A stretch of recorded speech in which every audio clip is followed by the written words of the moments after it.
Deixa eu só entrar aqui rapidinho no Joia. celular. Boa noite. Boa noite. Tá escutando agora? Boa noite. Sim. Agora estou escutando. Beleza, obrigado. Deixa eu só entrar aqui no celular para acompanhar.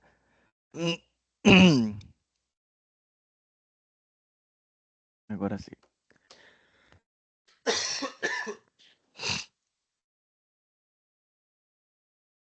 Perfeito. Muito bem. Então vamos lá dar início. Pessoal, não sei se vocês viram aqui no que no quem está ingressando hoje por primeira vez, que for a sua primeira aula hoje, eu peço para que vocês entrem, por favor, coloquem o microfone em silêncio, se não for para falar, tá bom? E outra coisa, aqui no para acessar na aula, você sabe que tem que acessar pelo calendário, vir aqui na parte daqui.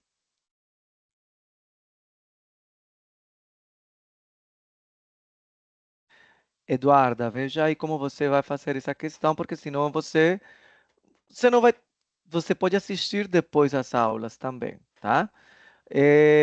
Bom, isso que eu ia explicar agora. O que acontece? Aqui, não sei se vocês viram, que eu coloquei uma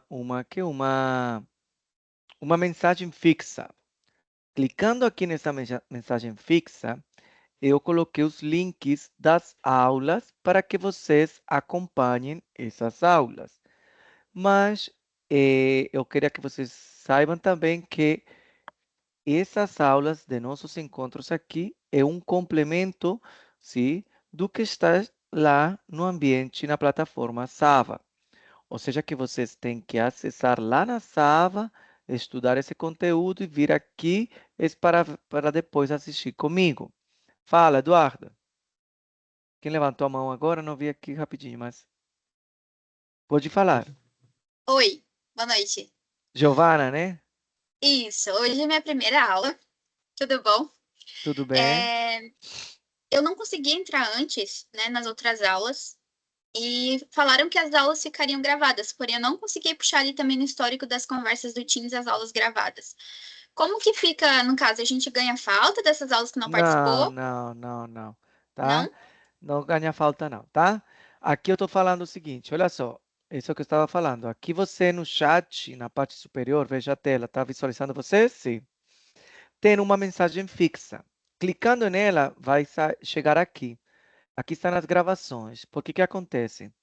Quem estava entrando aqui na aula já ficava gravando. Então, tinha 1000 gravações e eu tive que catar lá a gravação que, em realidade, foi a minha aula. Para não ter mais problemas, eu estou colocando os links das aulas aqui, tá? Tá bom? Então, você, Ah, certo. tá? Não, Daniele, estou falando aqui de novo. Aqui no chat, na parte de cima, está fixado os links para que você vá diretamente nessas aulas gravadas, tá bom?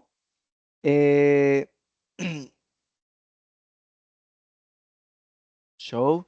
Beleza. E aí, quem está ingressando hoje por primeira vez, você acessa essa primeira aula, aí tem as orientações, como vai ser a prova, enfim, o que você tem que fazer para assistir às aulas. Tudo está aqui explicadinho nessa aula 1. Show? Ok. Olha só, Clarice, é obrigatório você assistir essa aula ao vivo. Se por algum motivo você não consegue assistir, entra pelo menos no celular, entra na aula, que somente você clicando no botão entrar, já automaticamente tem sua presença, sem ficar até o final da aula. Se você entrou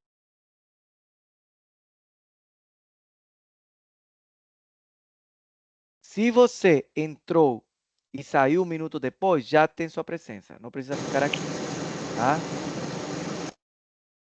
Tá bom? Então, façam isso. Ah, professor, não quero ganhar falta. Cara, entra no celular, entra na aula, entrando no botão entrar, aí Pra você mim não tá já... saindo som. Tá sem som? Não. Tá todo mundo ouvindo, né? Tá bom. Antônio, pode falar. Está dando um pouco de microfonia na sua fala. Tá dando? Tá um pouco. Mais uma dúvida minha, por favor. Aham, É a primeira vez que eu vejo a aula com você.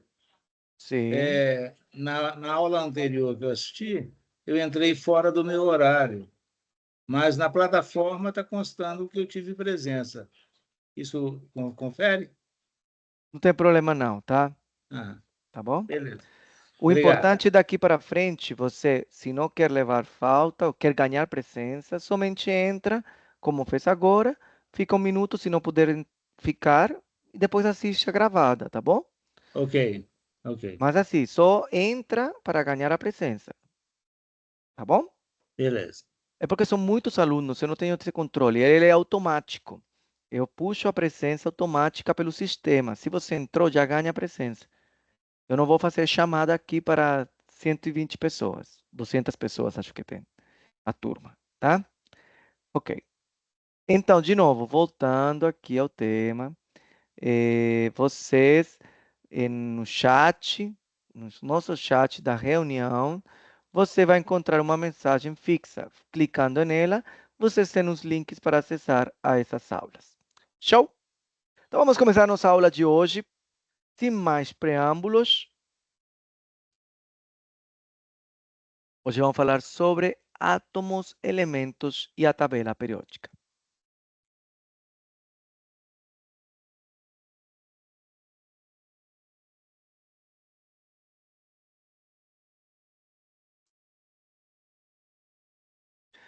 Bom, pessoal, como falei, né, hoje vamos falar um pouco sobre átomos, sim, como foram construídos esses modelos atômicos. Então, a gente tem 4 principais modelos, que são o Dalton, Thomson, Rutherford e Bohr. O modelo atômico, em realidade, quando esses cientistas trabalharam nessa época, eles fizeram suas contribuições, tá? Sempre e quando tomando as contribuições do colega anterior. Era, o ano era 1900 alguma coisa, 1890. Então, o que acontece? Nessa época também não se tinha tanto avanço tecnológico como a gente tem hoje. Inclusive, não teríamos, sem essas contribuições deles, ao avanço que a gente chegou agora, tá? O que acontece? A contribuição de cada um deles foi dada, tá? E para chegar ao modelo atômico atual. A gente vai falar um pouco sobre tabela periódica. Que acontece?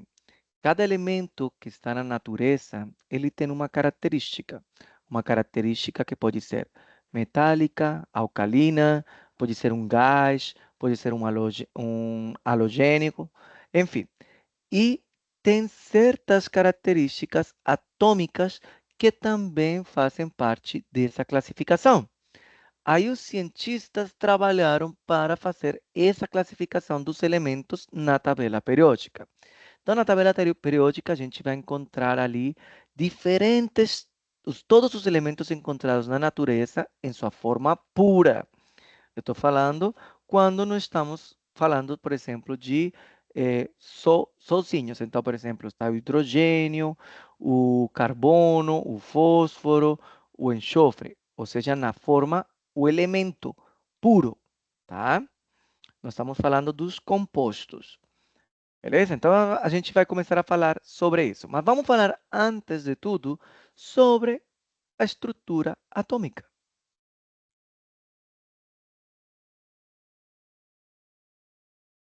Sabemos que o átomo, ele representa a menor parte, sim, a menor partícula, a menor parte de um elemento. que acontece? Esse átomo tem 3 elementos ali. Quais são esses 3 elementos? Olha só, o átomo tem um núcleo, ou seja, um centro de tudo. E nesse núcleo vamos encontrar 2 partículas, os prótons. Os prótons são as partículas fundamentais que têm uma carga positiva. Tá? E depois eu vou explicar para vocês que a quantidade de prótons representa um número atômico chamado Z. Ok. Mas dentro deste núcleo também temos os nêutrons. Esses nêutrons não têm nenhuma carga. Eles não têm carga alguma. E se encontram ali no núcleo para estabilizar os prótons. Mas por que estabilizam esses prótons? Falam assim, cara, vocês têm que controlar, têm que se controlar. Por quê? Porque temos outra partícula chamada elétrons. E esses elétrons são partículas de carga negativa. E essas partículas estão girando ao redor do núcleo. Os elétrons sempre estão se circundando ao redor do núcleo. Tá bom? Beleza. Mas o que acontece? O que acontece quando temos uma carga positiva e uma carga negativa? Elas se atraem. Então, o que acontece? Para manter a estrutura atômica ali estável, para isso existem os nêutrons, porque eles são os que dão essa estabilização, falando para os prótons, se controlem. Eu sei que os elétrons são lindos e estão você indo para eles, mas se controlem. Vamos manter essa estrutura aqui tranquila. Beleza? Muito bem. E eles têm um tamanho. O átomo tem um tamanho. Esse tamanho é de 1 Armstrong. 1 Armstrong.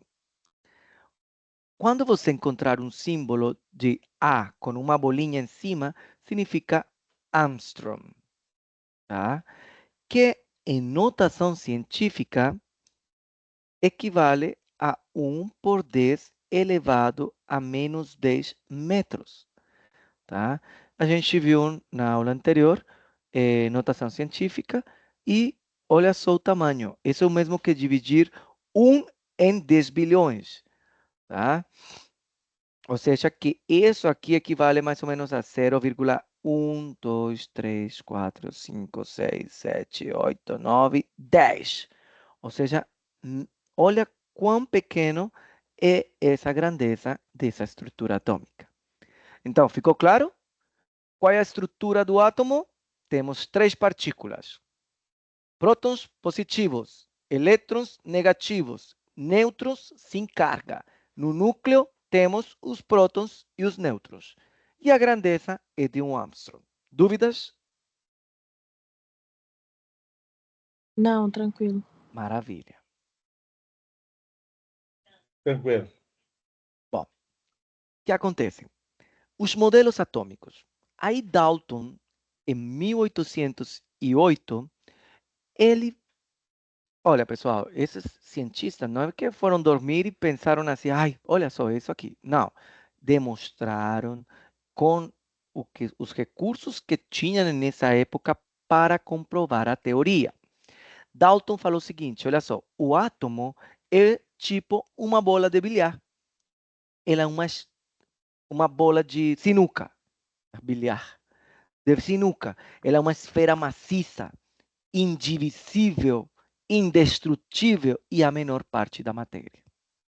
Então, beleza. Aí Thomson, em 1904, tá? Olha, quase passaram 100 anos, né? De 1808 para 1904 são quase 100 anos de diferença. Caraca. Aí o que acontece? Aí Thomson fala o seguinte, olha só, eu pego a teoria do Dalton e falo assim, ele é esférico, tá certo, mas não é maciço, tá? Ele não é maciço, ele é divisível e ainda disso tem elétrons, ou seja, com cargas negativas. Então ele falou assim, para Dalton. Olha só, do teorema do Dalton, ele é esférico, somente que ele é meio molengo, tá? Que a gente chama do pudim de passas, e as passas são a presença de elétrons. E o que for o pudim mesmo, que é a parte gostosa do pudim, são cargas positivas, prótons. Mas ele não sabia, ele só jogou a teoria e demonstrou Thomson, sim, a existência desses elétrons. Eu já vou explicar para vocês como foi que ele demonstrou essa teoria. Ok. Aí vem Rutherford, em 1909, e ele fala o seguinte, olha só, o átomo é como se fosse um sistema solar. Tem uma carga positiva e ela está no centro, no núcleo. E os elétrons estão girando, sim, ao redor dessa carga positiva ali, que está no núcleo. Ele comparou como se fosse um sistema planetário. O núcleo era o Sol e os elétrons girando ao redor dele eram os planetas.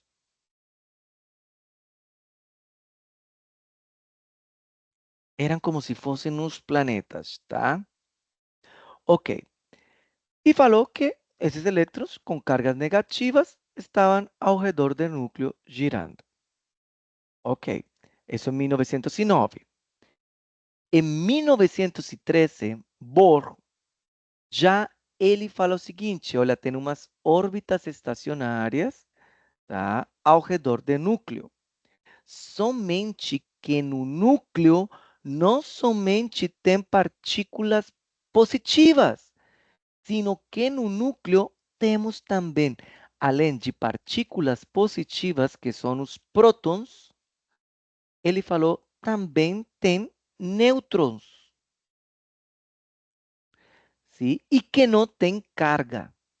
Não tem carga alguma. E por que esses nêutrons estavam ali? Para dar uma estabilidade à repulsão que eles estavam tendo, em realidade, a sua atração pelos elétrons. Tá? Os nêutrons são aqueles parceiros que estão lá que você viu. Ah, olha, estou gostando daquela pessoa. Se calma, calma, calma. Não vai à toa, não, tá? É isso aí, tá? Ele que dá esse modelo assim, por falar assim, vamos com calma, tira essa energia um pouco, essa repulsão ali, para manter esse átomo estável. Se não existissem os nêutrons, não teríamos um átomo, porque estaria tudo numa instabilidade. 13 anos depois, vem Schrödinger e ele fala o seguinte, ok, existe sim uma nuvem eletrônica, é uma região de máxima probabilidade aonde todos os elétrons estão.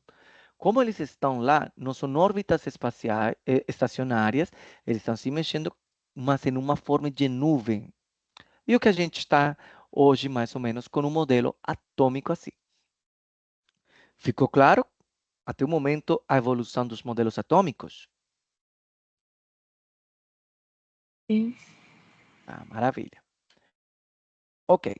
Então, vamos ver aqui entender melhor quais foram essas contribuições. Já passei um resumo de cada modelo até chegar ao modelo atômico atual. O que acontece?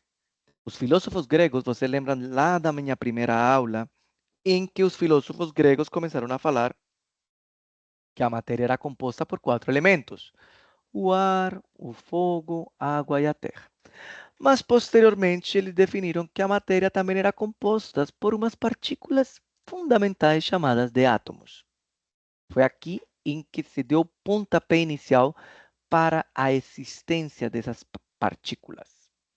Aí foi que veio Dalton, sim, ele trabalha um pouco na lei da conservação da massa, falando que a massa não se pode destruir, tá? E deu a ideia do átomo como a coisa mais importante sobre a natureza da matéria. Thomson, posteriormente, faz um ensaio. Um ensaio, ou seja, um experimento, sim? Ele bota um raio catódico, sim? As partículas em um raio catódico eram carregadas negativamente e possuíam massa. E o que foi chamado o elétron, tá? Ok. Quais foram os... Já vou explicar para vocês como foi esse postulado de Dalton, né? Digo, esse de Thomson, como foi que fez o experimento, como que funcionou esse experimento. Ok. Então vamos ver aqui os postulados de Dalton. Ele falou assim, olha só, toda matéria é composta por átomos. Show. Ok? Indivisível. Eles são indivisíveis e não podem ser criados nem destruídos. Ok. Não podem ser criados nem destruídos. Mas indivisíveis, aí foi que caiu um pouco a teoria depois dele. O que acontece? Sabem que o átomo, se o núcleo, se a gente dividir ele, vai ter o que a gente falou. Desculpa, quando se faz essa divisão, foi o teorema, fundamento inicial da bomba atômica. Então, essa divisão se existe, tá? Mas não se faz por questões de segurança, ok? Mas foi comprovado, é possível. Agora, esse postulado de Dalton aqui, hoje em dia, não vale mais, tá? Dan característica dos elementos. Isso sim é verdade. Porque que acontece? Cada elemento tem uma característica específica e tem seu átomo característico. Então, por exemplo, se você pegar agora sua aliança, uma aliança de ouro e uma aliança de prata. Cada um deles, desses elementos, uma aliança de ouro, uma de prata, são compostos de elementos diferentes. Portanto, seus átomos também são diferentes. E suas características que dão a esse composto ali também são diferentes, tá? Então, fala o seguinte, átomos de diferentes elementos têm diferentes propriedades. E o que em realidade acontece? Esse postulado foi muito válido para a questão de Dalton, tá? Além disso, tem transformações químicas. Ou seja, essas transformações químicas são as famosas reações. A gente vai estudar reações mais para frente, tá? E fala o seguinte, essas reações consistem em combinação, separação ou rearranjo de átomos. Ele estava muito certo, tá? O que acontece? Nas reações químicas, temos, por exemplo, A mais B produz AB. Aqui temos uma de combinação. Um átomo de A se junta com um átomo de B e produz um elemento que seria um novo composto, um novo elemento ali. Mas que é a combinação desses dois átomos. E existem, a gente vai ver todas essas características ali, tá? Sobre as reações químicas, onde temos diferentes tipos de combinações, separação ou arranjo desses átomos ali. Ok? Compostos químicos são formados de átomos de dois ou mais elementos em uma reação fixa. É verdade. Ou seja, compostos químicos são formados de átomos de dois ou mais elementos. Beleza. A gente já sabe isso daqui. H2O, por exemplo. Mas aqui pecou Dalton em uma reação fixa. Não tem uma reação fixa, né? Ou seja, de 1 para 1. Não, aqui temos dois átomos de quanto?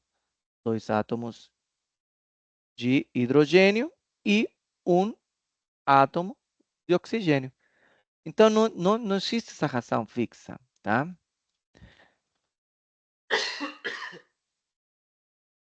Observem que, ok, nessa época, o cientista trabalhava com o que tinha. E seus teoremas, suas teorias e seus modelos, eles foram aprimorados por outros, né? E aí temos algumas... Minuto.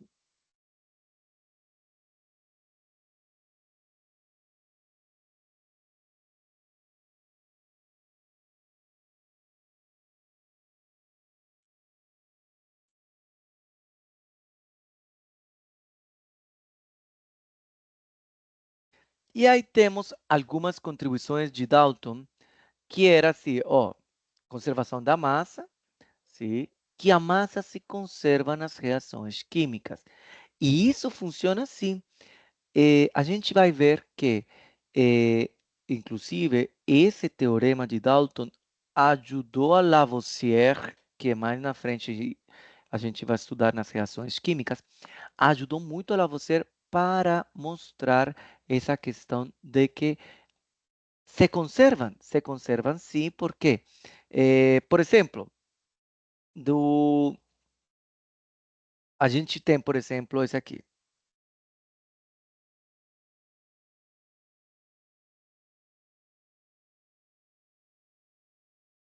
É um exemplo assim que, por exemplo, carbono mais oxigênio vai dar CO2. Então, o que acontece? Se estava certo, porque se eu pesar aqui o carbono, ele se transformou em outra molécula, certo? Se eu pegar a massa desse elemento, ela se preserva, ela se conserva. Se tinha vamos imaginar, 1 grama de carbono, no final, se eu contar quanto tem de carbono nessa composição de CO2, vai ter 1 grama. Então, se existe uma conservação da massa desse elemento, tá? Mas que limitações tinha no modelo de Dalton? As limitações deixaram assim, deixaram dúvidas em alguns pontos como distinguir um átomo e uma molécula. Então, por exemplo, essa lacuna deixou ali meio em dúvida do que seria um átomo, se o átomo, se a molécula seria a combinação de vários átomos, enfim. Então, essas foram umas poucas das limitações, junto com as outras que eu mostrei anteriormente. Com relação ao modelo de Dalton, por exemplo, falou que o átomo era uma esfera indestrutível, maciça, igual que uma bola de sinuca. Enfim, ali parou, tá? Vamos lá para a descoberta do elétron por Thomson. Thomson, o que fez? Ele utilizou um equipamento parecido, igualzinho esse daqui, sim, em que dentro dele colocou uma peça metálica. E essa peça metálica passou um feixe de luz, sim, e percebeu, sim, que essa luz que atravessava e entrava em contato com o metal gerava umas partículas com uma determinada carga. Aí ele foi estudar, sim, e estudar essa carga, sim, e verificou que era uma carga negativa, que era negativa, tá? E aí o que acontece?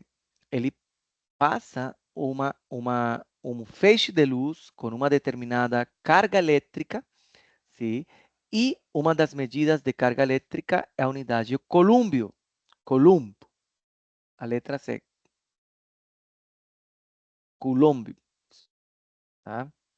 Ok. E aí ele quantificou se uma razão entre a carga do elétron e sua massa.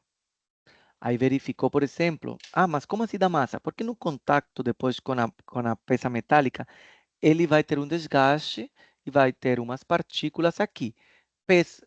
Por falar assim, né? Uma coisa um pouco grosseira, por dizer, é assim: pesou a massa do metal antes e depois de fazer o experimento. Verificou que teve ali uma diferença, uma perda de massa no metal. Significa que elétrons se desprenderam e saíram ali. E conseguiu depois se quantificar mediante Millikan. Ele veio aqui e falou assim: peguei a razão de massa, de carga e massa do elétron e conseguiu determinar a massa do elétron. Eu vou mostrar como. Olha só. Ok. Sabemos que Thomson fez o experimento e ele determinou uma razão de carga pela massa do elétron de 1,76 por 10 elevado a 8 columbios por grama. Sim? Ou seja, temos no numerador uma unidade de corrente, certo? Elétrica. E embaixo temos a massa. Millikan depois descobriu que a carga do elétron era de 1,60 por 10 elevado a menos 19 columbios. Tá?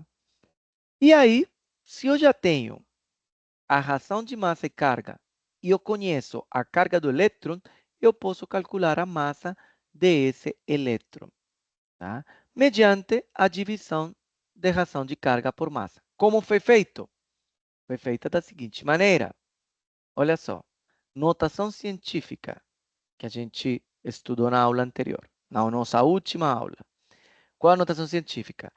Eu sei que a carga do elétron por Millikan é 1,60 por 10 elevado a menos 19 columbios.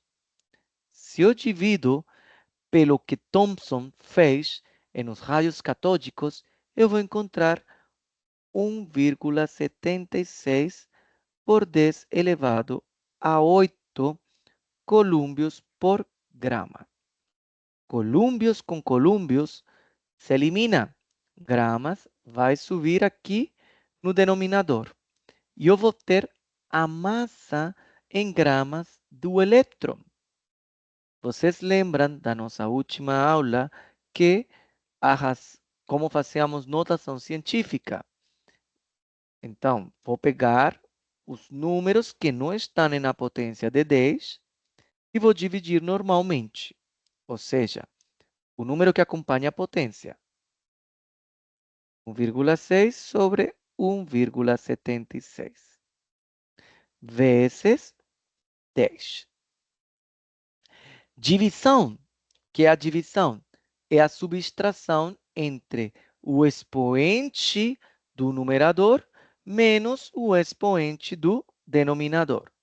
Ou seja, vai ficar menos 19 menos 8. Fazemos 1,60 dividido em 76. 0,90 por 10, temos no expoente menos 19 aqui, menos 8, menos 27.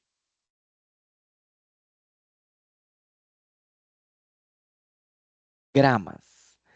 Observem, se eu quero mexer essa vírgula para o primeiro algarismo significativo, lembrando que nesse sentido, você vai diminuir em 1 o expoente. Então, como fica?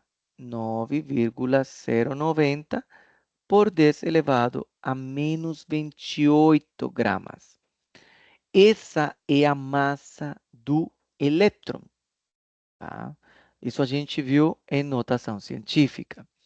Professor, como faço na calculadora? Então, vamos fazer na calculadora.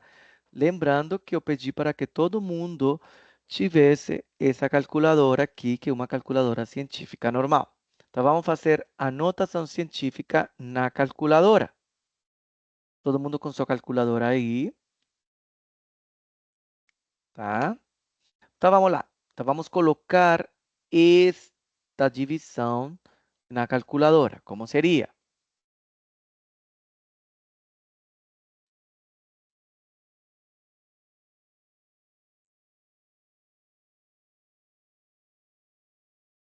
Ok. Vamos colocar primeiro o que está no numerador. Abrimos um parênteses. 1,60. Lembrando que na calculadora não é, a vírgula é ponto. Tá? Sim. Agora, como colocamos esse por 10 elevado a menos 19? Temos uma teclinha lá chamada XP. Acharam? Está perto do igual. Esse XP representa o 10 por 10.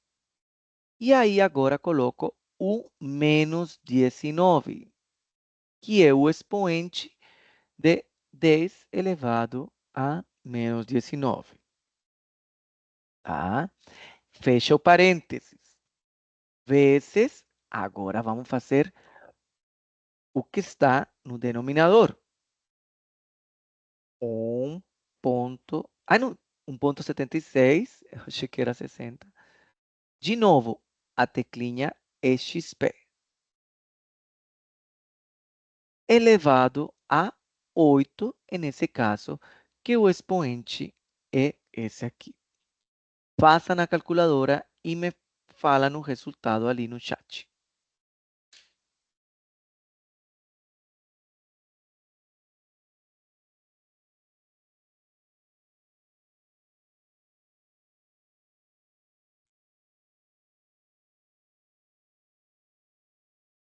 Digo dividido, gente. Olha, vocês estão aí? Dormiram? É dividido. Agora que eu reparei. É divisão. Pessoal, tá aí? Será que eu tô falando sozinho faz tempo? Ah, tá bom.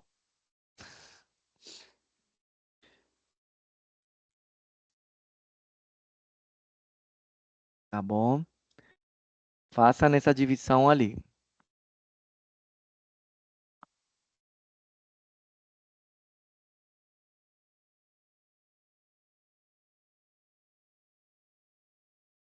Tá bom, Gabriel?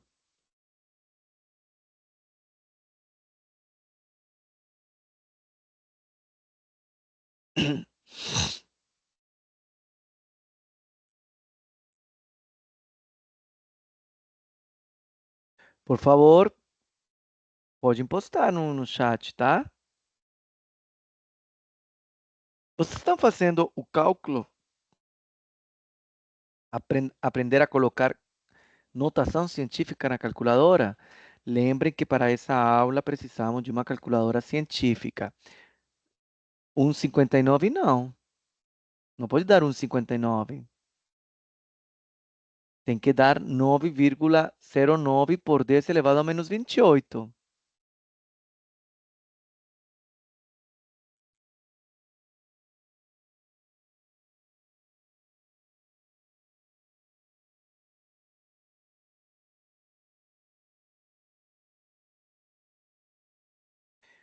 Obrigado, Francinilson. Muito obrigado. Então, deu 9,09 por 10 elevado a menos 28 gramas. Aqui, fazendo um arredondamento, né? É 9,10 por 10 a menos 28 gramas. Lembre, pessoal, que na calculadora vocês podem fazer essa questão de notação científica. Beleza? Concluindo, essa é a massa do elétron. Observem que uma massa bem minúscula, tá? Elevado a menos 28, tá? Show de bola. É bom que todo mundo faça, era assim, fez bem, tá? É bom tentar, olha só, quem teve Daniele 1,59, tenta rever fazer o cálculo, tá? Beleza. Show, Mariana. Pessoal, preciso que todo mundo, acorde que ainda não deu sextou. Falta pouco. Ah, eu já tinha falado para vocês também da questão da calculadora, certo? De conseguir essa científica, porque a gente vai precisar fazer cálculos mais para frente. E a gente já fez cálculo de conversão, de prefixos, enfim. Então a gente precisa dessa calculadora. Show! Então vamos continuar aqui. Resumindo, do modelo atômico de Thomson, sim, o Thomson ele fez essa questão da relação de carga e a massa. Falou do pudim de ameixa. Ele falou que o Thomson pegou assim, olha só, os elétrons são cargas negativas e estarían incrustadas en una masa de carga positiva, como pasas en un pudim. Aqui a teoria do modelo atômico de Thomson não foi porque sabemos que em realidade as cargas positivas estão no núcleo, tá? Junto com os nêutrons, e que os elétrons estavam girando ali. Ok, mas que importância histórica? Que foi a existência dos elétrons, tá? Então, aqui pode ser uma questão de uma questão para a prova, tá? Quem define qual foi o modelo atômico que demonstrou que a existência dos elétrons? O modelo de Thomson, tá? Ok. Aí passamos ao modelo atômico de Rutherford, sim, em que fala o seguinte, olha só, Rutherford foi o que falou sobre a questão como um sistema planetário, em que dentro do núcleo temos os prótons, que são de carga positiva, tá? E que existem os elétrons de carga negativa girando em torno desse núcleo. Esse núcleo era similar como se fosse ao Sol, um sistema solar, tá? Beleza? Ok, esse modelo está certo até certo ponto. Qual, eu pergunto para vocês, o que está faltando neste modelo? O que está faltando no modelo do Rutherford e que pecou?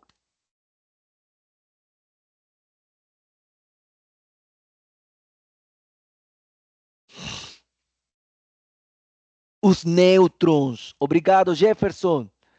Estão faltando os nêutrons. Lembre-se sempre que o modelo atômico se fala o seguinte: são três partículas, elétrons, nêutrons, prótons. No núcleo, ele só falou que só tinha prótons. E cadê os nêutrons? Então, ali foi uma das questões em que esse Rutherford pecou. Aí foi em Bohr, né, a existência dos prótons e dos nêutrons, tá? Ok? Então, a descoberta dos prótons, Rutherford descobriu que as partículas positivas do núcleo eram prótons, mas teve evidência de outra partícula, tá? Encontrou evidência de Rutherford encontrou evidência de presença de outra partícula com massa semelhante à dos prótons, mas sem carga elétrica. Rutherford evidenciou, ele existe alguma coisa aqui, tá? Mas não falou que eram os nêutrons, tá? Que a função desses nêutrons era diminuir a repulsão entre os prótons, permitindo que o núcleo ficasse estável. Somente essa descoberta foi feita por James Chadwick, em que descobriu os nêutrons. Tá? Mas o Rutherford tentou falar assim, cara, eu acho que tem lá no núcleo alguma coisa, uma massa semelhante dos prótons, não tem carga porque não está dando uma estabilidade. Mas somente em 1923, James Chadwick, ele descobriu essa presença dos nêutrons. Ok? Bom, ficou claro a questão dos modelos atômicos e dessa evolução? Beleza, pessoal. O que acontece? Eu vou falar um pouquinho sobre radiação eletromagnética. Radiação eletromagnética, mas antes de falar de radiação eletromagnética, por que acontece? Eu vou mostrar mais para frente que vamos falar sobre certas características de compostos que são encontrados na natureza e eles têm radiação, tá? Mas a radiação eletromagnética é uma onda, sim, essa onda. E a luz, por exemplo, é uma forma de radiação eletromagnética, que consiste em campos elétricos oscilantes com velocidade no vácuo de 3 por 10 elevado a 8 metros por segundo, que é a famosa velocidade da luz. Mas existem outras ondas eletromagnéticas. Por exemplo, tu vai para a praia, vai para a rua e está um sol forte, temos as ondas ali ultravioletas, né? As ondas UV, micro-ondas, agora na rádio, tá? Raio-X, enfim, são todos diferentes tipos de ondas eletromagnéticas, tá? E elas têm uma interação com os elétrons, ok? Muito bem. Então, aqui vemos, tem uma classificação dessas ondas pelo espectro eletromagnético. Ok. Por exemplo, as ondas de rádio. Sim? Um exemplo dele, a TV. Aqui vemos uma onda dela, mas assim, o comprimento da onda é muito grande. Se vamos para micro-ondas, por exemplo, micro-ondas, ele já tem uma onda, um comprimento de onda, sim, um pouquinho menor comparado com a de rádio. O que seria o comprimento de onda? A distância entre um vale e outro vale. Essa distância aqui, tá? Se vamos no infravermelho, por exemplo, um exemplo no controle remoto, aqui temos, ainda que tem uma menor comprimento de onda, certo? Comparado com micro-ondas. Luz visível é a luz que a gente consegue enxergar à nossa vista. Por exemplo, uma lâmpada. Tá? Ultravioleta, com relação aos raios do sol. Observem que o comprimento de onda ele vai ficando menor. Aqui, raio-x, tá? Bem menor, comparado com os raios gama. E esses são elementos radioativos. Aonde está classificado o átomo? Aqui, mais ou menos, no tamanho. Travou a voz? Em qual parte? Não sei. Tá. Vamos lá. Esse aqui é o espectro eletromagnético. O comprimento de onda é a distância entre vale e vale. Vemos que, por exemplo, os raios gama têm um tamanho de onda de 10 elevado a menos 12, ou seja, pequeno. O tamanho do átomo é mais ou menos de 10 elevado a menos 10, sim? E ele se classifica mais ou menos como se fosse a onda, o comprimento de onda de um raio-x. Tá? Um vírus tem o mesmo comprimento de onda, por exemplo, que da ultravioleta. E uma bola de beisebol, por exemplo, o tamanho de comprimento de onda de um micro-ondas. Tá bom? Bom, já vou explicar por que isso aqui. Quais são as características das ondas? Observem, uma onda ela faz uma oscilação. Sim? Deixa eu mostrar aqui melhor. Ela faz essa oscilação aqui, certo? E tem três características importantes nela. O comprimento de onda, que seria a distância entre vale e vale. Tá? Então, vemos lá, por exemplo, que uma onda eletromagnética de um raio gama é bem pequena, minúscula, comparada com uma ultravisível. Agora, a altura entre a base e a crista da onda, sim, essa é a amplitude. Tá? A amplitude. E a frequência é as vezes em que ela está se repetindo. Tá bom? Olha só, a luz visível, nossos olhos detectam a radiação eletromagnética de comprimento de onda entre 700 nanômetros e 400 nanômetros. Tá bom? Ok. Por que eu falei tudo isso aqui? Muitos experimentos para chegar ao modelo atômico, tudo isso aí, trabalharam com ondas eletromagnéticas também. E para achar certas propriedades também de certos materiais e elementos, também trabalharam com ondas eletromagnéticas, tá? E aqui é o que a gente vai falar agora sobre dois assuntos muito importantes, que é o número atômico e o número de massa. Preste muita atenção nisso aqui. O número atômico, denominado pela letra Z maiúsculo, é igual ao número de prótons que está no núcleo do átomo. Tá? E olha só, o número de prótons tem que ser igual ao número de elétrons, certo? Beleza, então, número atômico, definido pela letra Z maiúsculo, representa o número de prótons dentro do núcleo. O que seria o número de massa A?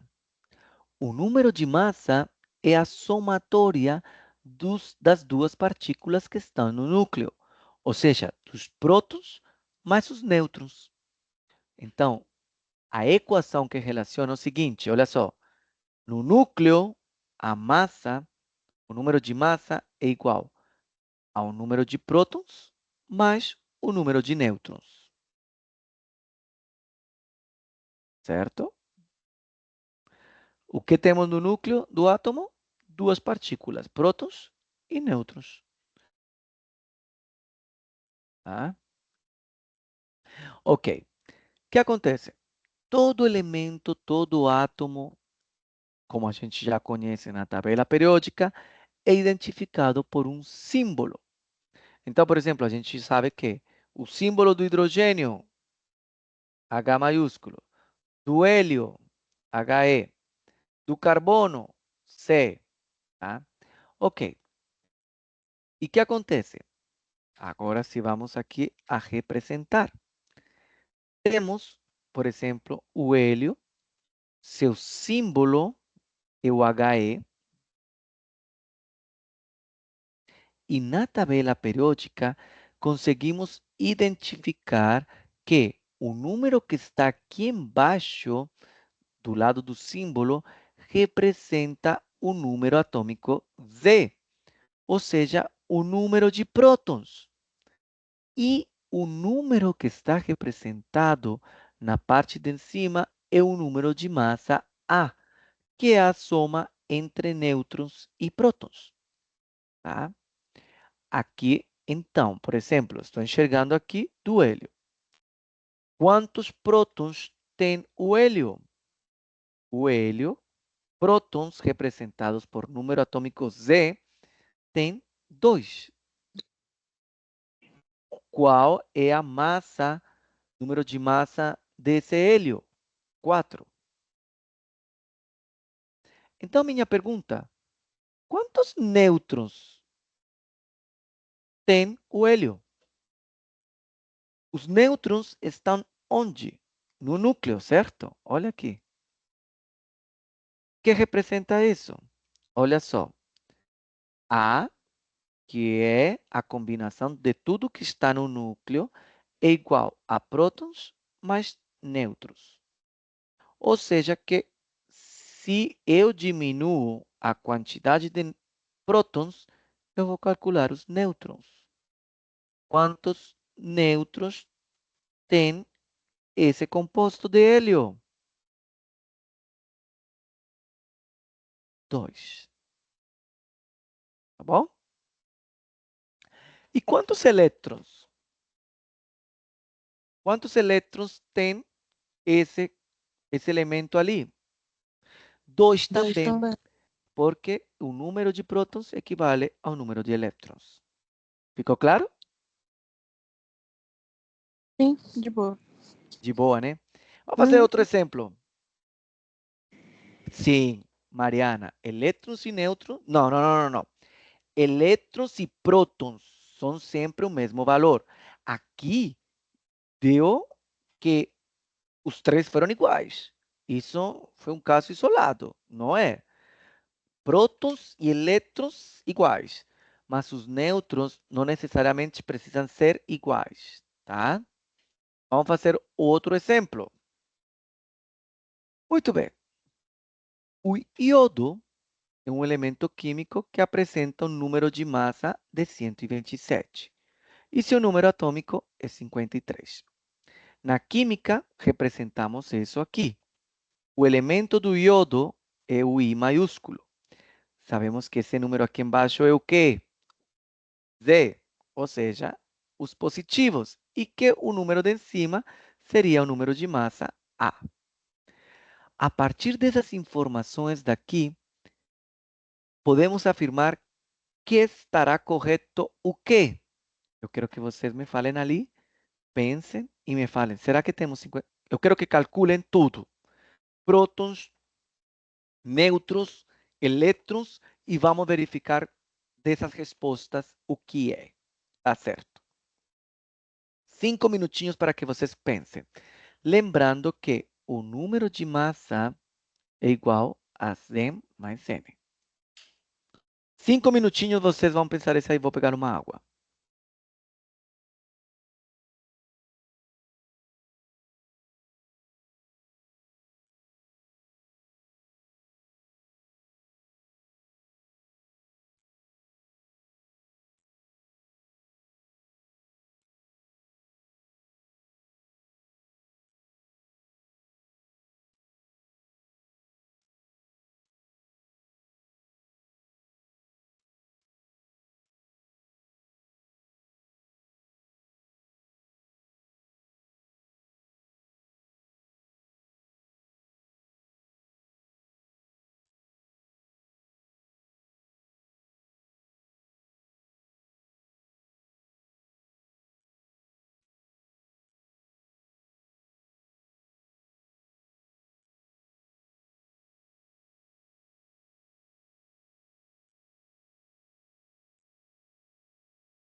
Qual será a informação certa?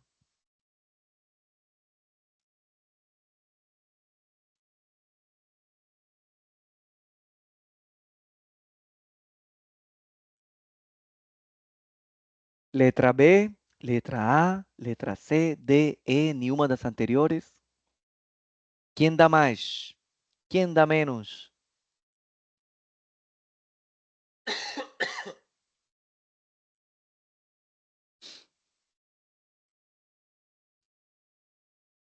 Letra C. Tô gostando de ver. É isso aí, gente. Dá para ver que são 10 horas da noite. E uma sexta-feira. Então vamos lá. O que acontece? Olha só.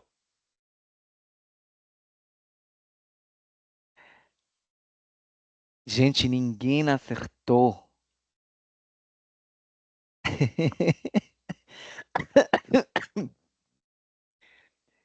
Francisca, parabéns. Você foi a única. Então vamos lá. Por quê? O que acontece? Ah, espera aqui que agora deu problema. Tá. Um minuto.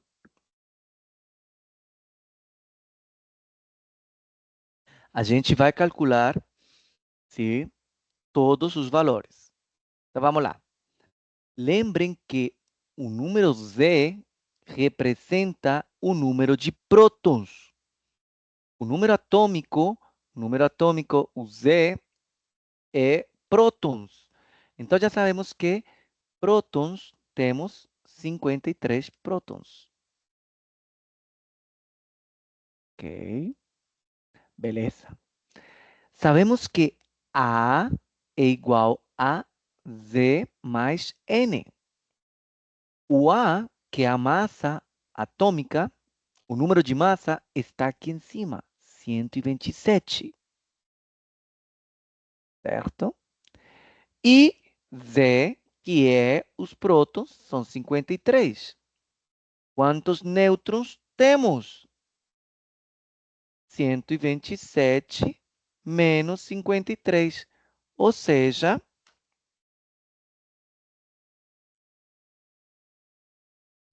74. Tá? Ok. 74 nêutrons.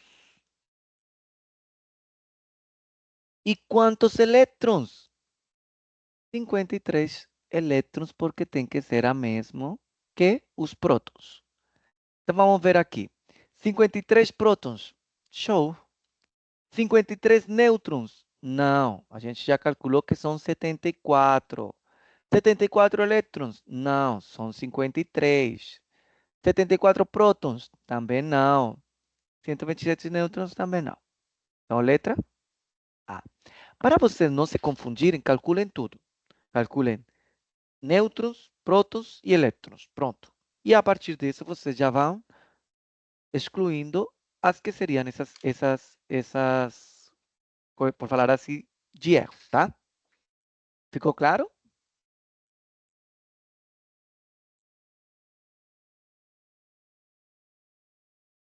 Letra A mesmo, tá? Só confundiu ali, né? Porque já tem que ter essa ideia de que o número atômico é igual a o número de prótons. Show? Poderia ter feito mais fácil, né? Já de uma vez colocar num símbolo, coloca nêutrons, os nêutrons, elétrons e prótons. Pronto. Beleza. Bom, pessoal, o que acontece? Temos na natureza isótopos, sim?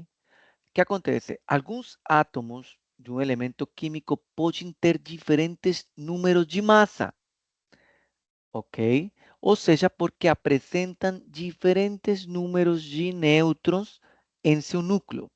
Esses átomos são chamados de isótopos.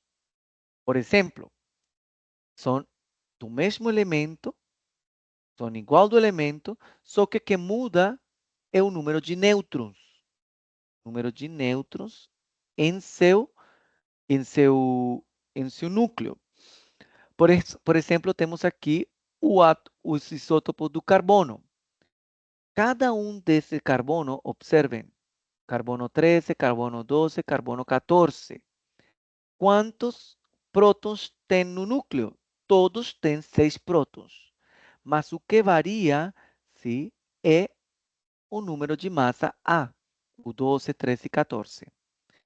Então, eles são isótopos, são do mesmo elemento, têm o mesmo número de prótons, o mesmo número de elétrons, mas o número de nêutrons é diferente.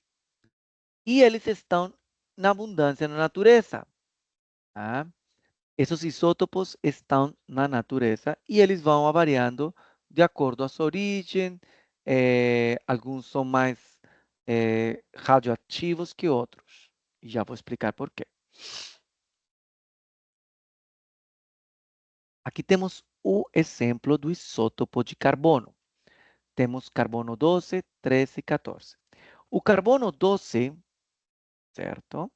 Ele tem 6 e 12 aqui. Quantos prótons ele tem? 6, certo?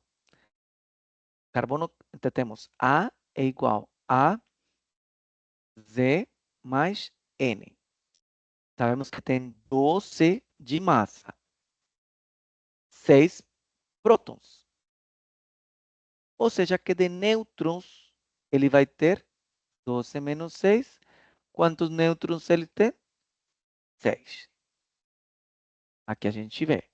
6 elétrons, porque são iguais aos 6 prótons, e deu 6 nêutrons. O número de massa, 6 mais 6, 12. Ele é estável. Show. Carbono 13. Carbono 13, de novo, para calcular os nêutrons, é A menos Z, certo? Neutro seria 13 menos 6, 7. Ou seja, que temos 7 nêutrons. Continua tendo 6 elétrons, 6 prótons, só que o número de nêutrons está variando. Ele é estável. Carbono 14 está na natureza. Número de nêutrons, ele vai ser A menos Z. 14 menos 6. 6, que é o número de prótons. 8 nêutrons. De novo, 6, 6 e 8. E ele já é um pouco instável e é radioativo, tá? Quando a diferença de nêutrons e prótons for muito grande, mas acima de 2 para cima, já falamos que ele é instável e ele é mais radioativo, tá? Aqui eu pergunto para vocês, qual é a diferença dos isótopos de um para o outro? Está marcada aonde a diferença? É no número de quê? Aonde vocês enxergam no número de massa? Beleza. Sim, mas por que esse número de massa é afetado? Porque varia quem está de diferente ali, quem é o diferentão. Os nêutrons, beleza, isso mesmo, observem. Aqui temos 6 nêutrons, 7, o restante se mantém igual, e 8, devido ao número de nêutrons. Maravilha. Então, isso pode cair na prova, sabe? O que faz de diferente nos isótopos de um elemento? A variação do número de nêutrons. Tá? Qual é o objetivo dos nêutrons dentro do núcleo? Dar uma acalmada naqueles prótons que estão querendo se juntar. Fala assim, ó, maneira, cara, maneira. E aí, se temos muitos enchendo o saco de maneirando, dá uma instabilidade, porque os prótons vão se enlouquecer e não vão querer mais maneirar. E dá uma instabilidade na molécula, tá bom? Quando a diferença de nêutrons com prótons for muito significativa, dá uma instabilidade e ele pode ser radioativo, tá? Quanto mais similar o número de prótons e nêutrons, está estável. Na questão dos isótopos, tá bom? Ficou claro? Beleza. Show de bola. Então, vamos lá. Continuar. Ok. O que acontece? Agora vamos falar sobre a tabela periódica, porque nós falamos de número atômico, massa atômica e as características que cada elemento tem. E claro que isso ajudou muito para classificar e organizar os elementos na tabela periódica.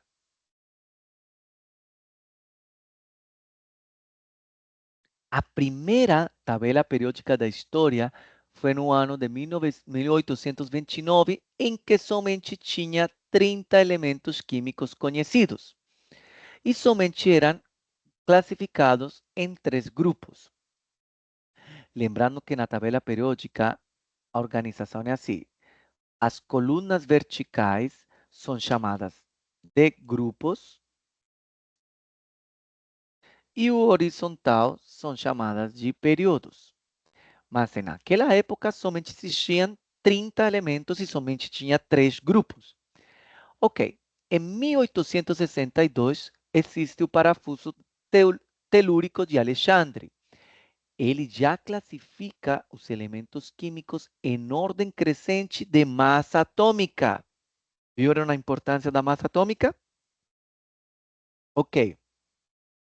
Só que ele classificou de forma crescente, tá? De massa atômica. Aí vem, em 65, lei de oitavas, tá? Em que já tinha 7 colunas verticais com 7 elementos, dispostos também de ordem crescente de massa atômica, seguindo as escalas musicais. Tá?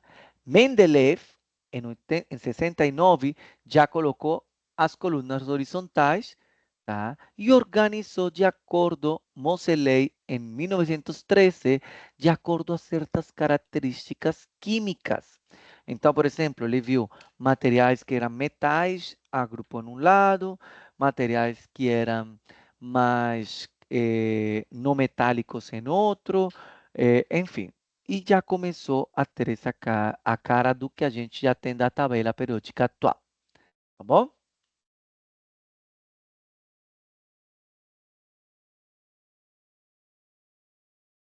Beleza. E essa tabela periódica está também associada a uma classificação de acordo, por exemplo, ao raio atômico. Raio atômico. O raio atômico é a distância entre o núcleo, ou seja, a distância do núcleo, sim? E está classificada assim, olha só. Aumenta nos grupos assim e aumenta nos períodos neste sentido. Aqui a gente observa.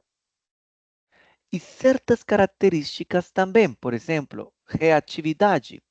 A reatividade é, por exemplo, a alta tendência a ter reações químicas fortes, borbulhantes, com energia, enfim.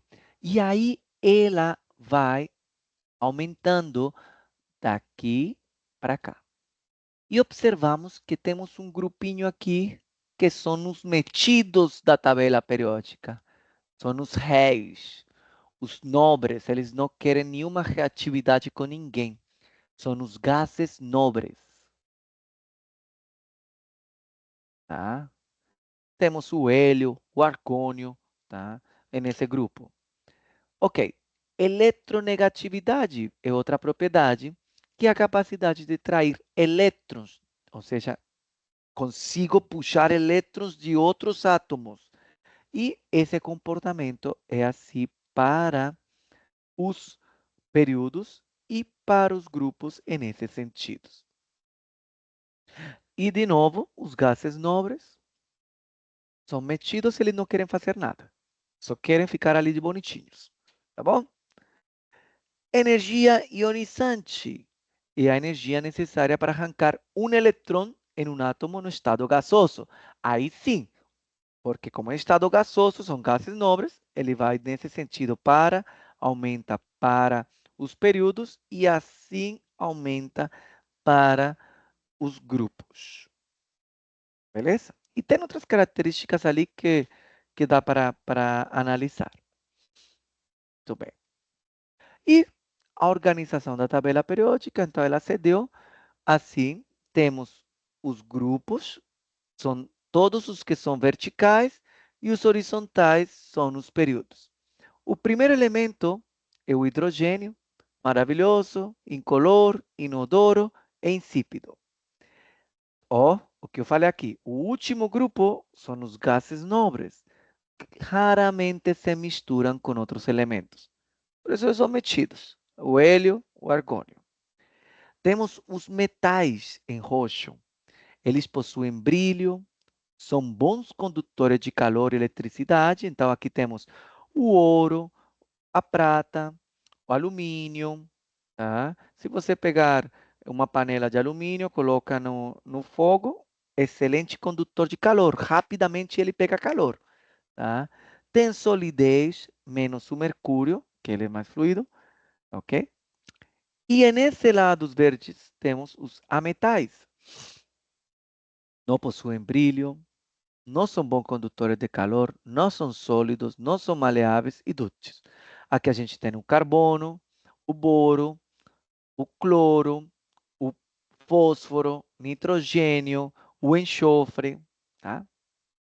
Beleza. Então, observem que a tabela periódica foi classificada também com essas características, com essas propriedades, tá? Ok. Então, aqui temos algumas classificações. O hidrogênio está aqui. Tá? Os metais alcalinos. Então, temos aqui metais alcalinos como cálcio, potássio, metais alcalinos terrosos. A família do boro. Por que a família do boro? Porque o primeiro elemento deste grupo aqui é o boro. A família do carbono. Carbono, que é o primeiro elemento. O nitrogênio está aqui. Os calcogênios, temos aqui nessa família o enxofre.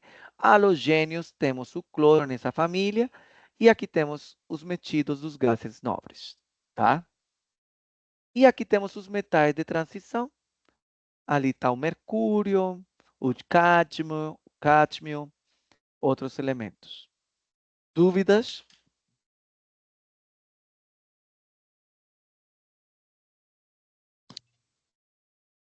Sim, era assim. Eu sempre, no final da aula, coloco em PDF, tudo rabiscado, né? Desculpa, porque eu vou colocar tudo rabiscado, porque ali vocês vão ver algumas coisas para acompanhar. Mas eu posto no chat e vocês podem encontrar lá na parte de materiais. Muito bem, vamos Hein, fazer uma... professor? Oi? Aquelas atividades que tá disponível, não é pra gente fazer agora não, né? Qual atividade, aonde? No portal mesmo da Estácio.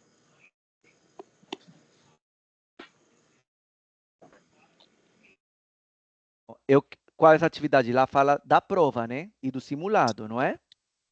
Não, é porque lá tem umas atividades disponíveis pra gente fazer. Eu não sei se é só pra mim. Mas manda um print, porque eu não sei dessas atividades. Eu acho que É. as atividades que ela tá falando é as atividades depois do conteúdo que você Ah, aprende. não, É não, um não. São exercício só para você exercícios de treinar, eu acho. fixação. É isso. Cada vez que você ver um tema, cada tema lá do conteúdo online tem um módulo, certo? Após Uhum. de cada módulo tem os exercícios de fixação. É para você testar seu conhecimento após estudar, por fazer seu autoestudo. Aí você testa seus conhecimentos, mas isso não tem valor nenhum. É somente para praticar, tá? Entendi. Tá bom, obrigada. Nada. Que isso. Vamos fazer um exemplo aqui, pessoal. Olha só. Nesse textão aqui que dá para preguiça de ler, eu vou resumir. Durante o processo da produção de etanol de cana, olha, compartilhe, Gabriel, para todo mundo. Bom, olha só. Durante o processo da produção do etanol de cana-de-açúcar, quantidades elevadas de vinhaça são geradas. E essa vinhaça, geralmente, ela pode contaminar o solo, sim? E algumas vezes é utilizada como fertilizante na agricultura. Essa vinhaça, ela apresenta uma composição básica, a maioria é água, tem 7% de sólidos em suspensão, que são orgânicos, e em pequena quantidade da vinhaça tem certos compostos, potássio, nitrogênio, cálcio, magnésio, fósforo, enxofre, em pequenas concentrações. Tá bom? O que eu quero falar deste exemplo aqui é o seguinte: de acordo a esses compostos desses minerais sólidos ali, sim, de vinhaça, indique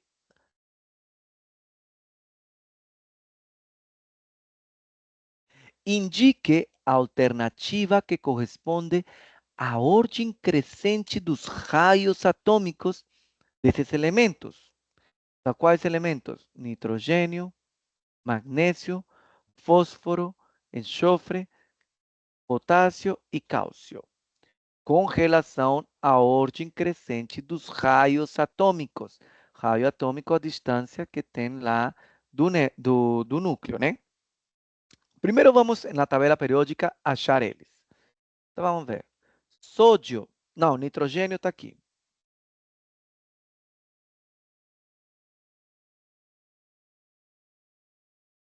Magnésio está por aqui.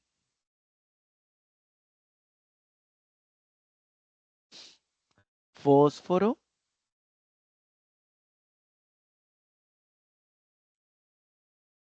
Enxofre. Potássio.